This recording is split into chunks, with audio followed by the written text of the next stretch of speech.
साफ्रोम नायगिरि नोंथांमोनखौ जय मसीह बयखौबो खुलुमहरदों। अनजाना प्रियफोर, दिनै नोंथांमोननो गोबां दुखुनि मोनसे बेबायदि रादाब लानानै फैदों, जेरावहाय सिनाय मोनै माखासे सुबुंफोरा गावनि मोखांखौ खाथेनानै बेबायदि ख्रिस्टियान पास्टरफोरखौ बुनानै गालांबाय। गिर्जा न'आवनो फैनानै बुनानै गालांदों हरनि प्राय 1:30 बाजियाव। बे जाहैबाय सानडेआव जानाय जाथाय। अनजाग्रा प्रियफोर, 2025 नि जुन दाननि नैबे थांनाय सानडे। येस अनजाग्रा प्रियफोर, नोंथांमोननो बेबायदि रादाब लानानै फैदों, जेरावहाय माखासे मोखां खाथेनानै हरनि समाव गिर्जायाव जि जायगायाव पास्टर आरो पास्टरजों लोगोसे दैदेनगिरिफोर थायोमोन, बे जायगायाव फैनानै बिसोरो टरफर खालामफैबाय आरो पास्टरखौ, बे साथाम सुबुंफोरखौ, ख्रिस्ट' फोथायारि साथामखौ खुगा फांथेबाय, माने खुगाखौ खाथेबाय, बिनि उनाव बिसोरनि आथिंखौ खाबाय, आखाइखौ खाबाय आरो बिसोरनि जिथु उन्दुनाय खथा, बे उन्दुनाय खथानिफ्राय बिसोरखौ बेलेग साइडआव लानानै थांबाय आरो बिसोरखौ गोबां बुहैबाय। येस अनजाग्रा प्रियफोर, दिनै नोंथांमोननो बेबायदि रादाब लानानै फैदों। दा बेयावखाय नोंथांमोना भिडिअखौ नायलांबाय थागोन आरो बेफोर गासै जाथायफ्रा बहा जादोंमोन आरो बिसोरो जाय साथामा दुथांफोरजों बुजाबाय, बिसोरनि मुंफोरा मा मा आरो बेफोर बबे जिल्लायाव जादों, बेफोर गासैखौ डिटेल्सै नोंथांमोननो जोबनाय फारसे आङो नोंथांमोननो खोन्थाहैगोन। दा बेयावखाय नोंथांमोना भिडिअखौ नायलांबाय थादो आरो बेजोंनो लोगोसे खावलायनो हास्थायबाय, सोरबा जुदि चेनेलाव दिनै गोदान फैदोंब्ला चेनेलखौ साबस्क्राइब खालामना लादो, जेन बेबायदिनो गोदान गोदान ख्रिस्टियानजों सोमोन्दो थानाय रादाबफोरखौ मोनबाय थानो हायो। आरो लोगोसे मोनसे लाइक होदो आरो भिडिअखौ हायोब्ला शेयार खालामदो। दे अब्ला प्रियफोर, नोंथांमोना बे रादाबखौ नायग्रोदो।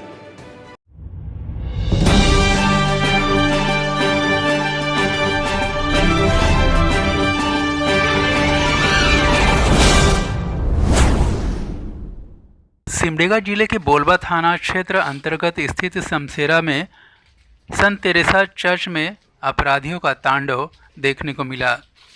रविवार की रात्रि लगभग 1:30 बजे के करीब 4 से 5 नकाबपोश डकैत चर्च परिसर में घुस गए। इसके बाद वे लोग धर्म पुरोहितों के आवास परिसर में गए। धर्म पुरोहितों में मुख्य रूप से इग्नासियस टोपो, रोशन सोरेंग, अगुस्टिन डुंगडुंग अपराधियों के हत्थे चढ़ गए। लूटपाट करने के क्रम में अपराधियों ने पुरोहितों से तिजोरी की चाबी मांगी। तिजोरी की चाबी देने के मामले में अनभिज्ञता जाहिर करने पर अपराधियों ने लाठी और डंडे से तीनों पुरोहितों को पीट कर घायल कर दिया। इतना ही नहीं, पुरोहितों को हाथ और मुंह बांधकर उन्हें घसीटते हुए एक कमरे में ले जाकर बंद कर दिया। इसके बाद उनके पास जो रुपए थे वो लूट लिए। इसी क्रम में रविवार को चढ़ावा में चढ़े रुपए भी अपने पास रख लिए। इतना ही नहीं, साबल से तिजोरी को तोड़कर उसमें रखे पैसे भी लूटकर फरार हो गए। घटना में शामिल अपराधकर्मी फरार हो गए। इसके बाद पुरोहितों ने शोर मचाना शुरू किया। इसके बाद कुछ लोग आवासीय परिसर में आए और पुरोहितों को कमरे से निकाला। पुरोहितों को देर रात ही अस्पताल में भर्ती कराने के लिए बोलबा लाया गया, जहां पर उनका इलाज चलता रहा। इसी क्रम में घटना की सूचना मिलने पर कोलिबिरा विधानसभा क्षेत्र के विधायक नमन विक्सल कोंगाड़ी अपने समर्थकों के साथ बोलबा अस्पताल जाकर घायल पुरोहितों से मुलाकात की। इसके बाद उन्हें बेहतर इलाज के लिए सदर अस्पताल सिमडेगा भेज दिया। घटना से पूरे ईसाई समाज के लोग आक्रोशित हैं। ईसाई समाज के लोग आज घटना के विरोध में सड़क पर उतर आए। ठेठीटांगर बोलबा रोड को NH 143 पर बेलाटोली के निकट जाम किया गया। लगभग 1.5 घंटे तक ईसाई समाज के लोगों ने घटना के विरोध में रोड जाम किया। इसके बाद पुलिस प्रशासन के पहुंचने और कार्रवाई का आश्वासन देने के बाद रोड जाम हटाया गया। इधर सिमडेगा जिले के दोनों विधायक नमन विक्सल कोंगाड़ी और भूषण बाड़ा ने भी घटना की निंदा करते हुए इस कांड में शामिल अपराध कर्मियों की गिरफ्तारी जल्द से जल्द करने की मांग की है। लोगों ने यह भी बताया कि समसेरा संत तेरेसा चर्च को लगातार तीसरी बार अपराधियों ने निशाना बनाया है। पल्ली के पल्ली पुरोहित को जानलेवा हमला करने वाला अपराधी को गिरफ्तार करो। भिखारी के लीडर फादर पे जानलेवा हमला करने वाला अपराधी को गिरफ्तार करो। सिमडेगा पुलिस हमें सहयोग करो। सिमडेगा पुलिस हमें न्याय दो। सिमडेगा पुलिस हमें न्याय दो। अबुआ सरकार हमें न्याय दो। अबुआ सरकार हमें न्याय दो। दोषी को फांसी दो। दोषी को फांसी दो। फादर को न्याय दो। स्कूल के प्रिंसिपल को न्याय दो। स्कूल के पल्ली पुरोहित को न्याय दो। स्कूल के प्रिंसिपल को न्याय दो। दोषी को फांसी दो। दोषी को फांसी दो। 15,000 से सबको ले गया। उसके बाद में फिर ट्रेजरी का पैसा मांग किया। मैं बोला कि ट्रेजरी का पैसा के बारे चाबी के बारे हम लोग नहीं जानते हैं, वहाँ पर चाबी होगा, सब टांगा हुआ है दरवाजा जगह, उसको सब चाबी को आप लोग ले लाइए और खोलिए। तो खोलने नहीं सके तो ट्रेजरी को साबर से तोड़ करके पैसा को ले गए। पैसा लेने के बाद में तीनों जन का हाथ पैर को बांध दिए, मुंह को भी बांध दिए और 2 जन को, मुझे और फादर अगस्टिन को घसीट करके ले गए बंद कोठरी में। और वहाँ पर दोनों को बंद कोठरी में जहाँ बत्ती भी नहीं है, पंखा भी नहीं है, बंद करके चले गए। और दोनों ब्रदर और फादर रोशन को मेरी कोठरी में बंद करके चले गए। ठीक है फादर, ठीक है। फादर कितने लोग थे? 5-6 जन घुसे थे, उसको तो जान।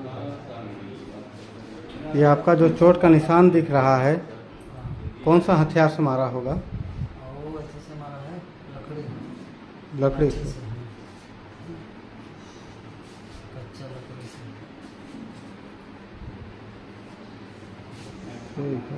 विकारियट युवा संघ के अध्यक्षता में सलगापोस विकारियट युवा संघ के अध्यक्षता में ये रोड जाम चक्का जाम किया जा रहा है। और ये हम सरकार को, जिला प्रशासन को हम स्पष्ट कहना चाह रहे हैं कि फादर के ऊपर में जो जानलेवा हमला किया गया है, स्कूल के प्रिंसिपल के ऊपर में जो जानलेवा हमला किया गया है, इस पर पूरा ईसाई, आदिवासी, पूरा विश्वासी और यहाँ आदिवासी सब हम मिलकर इसका विरोध कर रहे हैं और हम सभी आक्रोश में हैं। ये हम जिला प्रशासन को बताना चाहते हैं।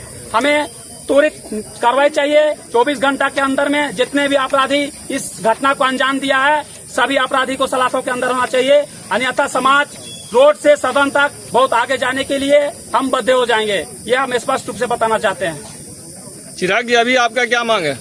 अभी जितने भी दोषी इस कृत्य में, जितने भी दोषी इस घिनौने काम में वहाँ भागीदारी थी, एक एक दोषियों को अविलंब गिरफ्तार करें और उनको फांसी का हम मांग करते हैं। जब तक गिरफ्तारी नहीं होगी तब तक रोड जाम नहीं खुलेगा? नहीं, बिल्कुल नहीं खुलेगा। जब तक गिरफ्तारी नहीं होगी, वरीय पदाधिकारी जब तक यहाँ नहीं आएंगे, जब तक उनके साथ हमें आश्वासन नहीं होगा और उनके साथ हमारा जब तक बात नहीं होगा, तब तक हम बिल्कुल से हटेंगे नहीं। क्योंकि ये तीसरा हमला है जो लगातार उस पर हमला हो रहा है और पुलिस प्रशासन पर भी ये जवाबदारी, यहाँ का लॉ एंड ऑर्डर पर भी ये जवाबदारी खड़े होती है। साफ्रोम नायगिरि नोंथांमोन, आसा खालामदों नोंथांमोना जि भिडिअखौ नुबाय दुखु नांदों आरो लोगोसे बयबो बुजिदों। हिन्दी रावावब्लाबो नोंथांमोना बुजिदों होननानै सानदों। अब्लाबो आङो फंनैसो बर' रावाव नोंथांमोननो मोजाङै डिटेल्सै बुंना होनो हास्थायदों। बे जाहैबाय झारखन्डनि सिङाव थानाय, झारखन्ड रायजोनि सिङाव थानाय जिल्ला सिमडेगा जिल्लानि सिङाव गामि हिसाबै सामसेरा गामि।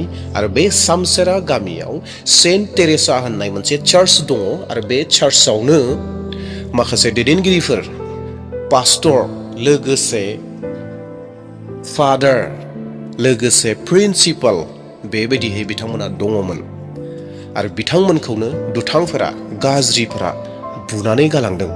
जायफोरनि मुङानो जाहैबाय नाक्सि टप, रसन सुरेन, आगस्टिन टुंडुं।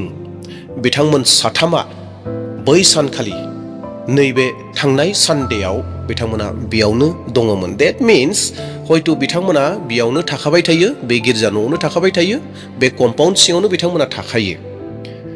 दा सिखावा मा सानखो बे गाज्रि मानसिफ्रा मा सानखो बिसोर गासै साबामोन बिथांमोननि बुंनाय बायदिब्ला रिपर्ट बायदिब्ला बिथांमोना गासै साबामोन हरनि प्राय 7:30 दैट मीन्स 1टानिफ्राय 2टानि गेजेराव हमनानै लादो 1टानिफ्राय 2टानि गेजेराव बिथांमोन साबा गाज्रि मानसिफोरा गावनि मोखांखौ खाथेनानै दैट मीन्स गावनि महरखौ दोनखोमादों महरखौ आन्दोआव दोनदों बिथांमोना फैनानै थोंजोङै फैबाय आरो फैनानै बै पास्टर बिसोर साथामखौ बिसोरो धुमकि होबाय बिसोरखौ बिसोरनि खुगाखौ खाथेनानै होबाय जेन गाबज्रिनो हायैनि बिथांमोननि आखाइखौ खाबाय आथिंखौ खाबाय आरो बिसोरखौ गोबां बुबाय यस गोबां बुबाय आरो बेजोंनो लोगोसे बुनायल' नङा बिथांमोननिफ्राय जितु धोन दोनग्रा दानफोर दोनग्रा माखासे मा होनगोन बाक्सु दङ बे बाक्सुनि साबिखौबो बिबाय आरो बिसोरो होनो गोनां जाबाय आरो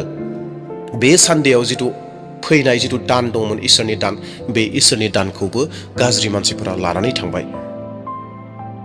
अनजाग्रा प्रियफोर बे रादाबाव बेबायदि बेसेबां थाखा लकसन जाखो एबा बेसेबां धोन दौलतखौ लाना थांखो बेखौ डिटेल्सै बुंनाय जायाखै हयथ' केवल सानदेनि खोथाखौल'सो बुंदों बे थांनाय सानदेयाव 10 दान जादोंमोन बेखौ लांदों होनदों दा बे हिसाबै नायोब्ला सिङाव बे धोन लांनाया थाखा फैसा एसे लांफानाया बे मोनसे सिखावखौ दिन्थिनो थाखायसो खालामदों खोमा नाथाय थांखिया जुदि बिथांमोना थारैनो सिखावमोनब्ला बिथांमोना केवल साबिखौ बिनानै बिसोरखौ खानानैल'सो गालांगौमोन नाथाय आसल थांखिया गुबै थांखिया बे नङाबो जानो हागौ जे सिखाव खालामनाय केवल सिखावसोमोन बिसोरो होननो दिन्थिनो थाखायल'सो बिसोरो बै धोनफोरखौ जि एसे दान उथिनानै दङमोन बेफोरखौ लांफादों खोमा जुदि बिथांमोना रियेल सिखावमोनब्ला साबि लानानै बैसोर पास्टरफोरखौ बुनाय नङामोन नाथाय बिथांमोनहा पास्टर फादार जा दङ बै साथामफोरनि सायाव बिथांमोनहा आखेट दंखायो गाज्रि सिन्था दङ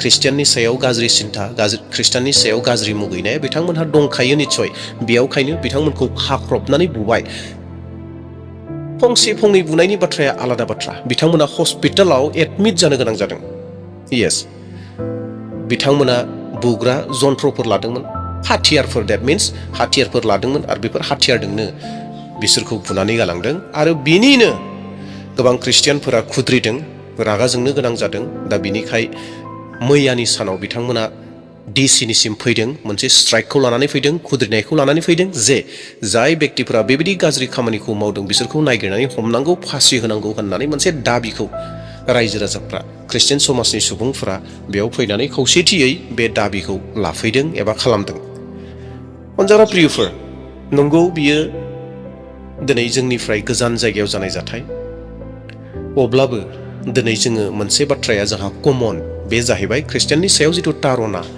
बे जेरावबो जायगायाव सोलिगासिनो दङ नंगौ बियो झारखन्डनि जिल्ला सिमदेगानि गामि सामसेरानि बाथ्रा नाथाय कमन बाथ्राया बेनो जे तारनाया जेरावबो सोलिगासिनो दङ अनजाग्रा प्रियफोर दा जायफोरा जि सिखावनि खामानिखौ मावबाय गाज्रि खामानिखौ मावबाय दुगायै बिथांमोनाथ' सानगासिनो दंखायो जोंखौ रावबो सिनाय मोनाखसै जों खुगा खाथेनानै थांदोंमोन जों मोखांखौ फांथेनानै थांदोंमोन होननानै बिथांमोना सानबाय आरो बिथांमोना सानदों जानांगौ जोङो जि थांखिखौ लादोंमोन बे थांखियाव जोङो साक्सेस जाबाय होननानै बिथांमोना हयथ' गोबां रंजादों नाथाय इसोरनि नोजोरनिफ्राय बिथांमोना बहा खारग'नो बबे फाथालफुरियाव थाखोमाहैनो बबे नख्राङाव थाखोमाहैनो बबे सागोराव थाखोमाहैनो बबे जायगायाव थाखोमानानै खारग'नो बै बोलोग्रा इसोरनि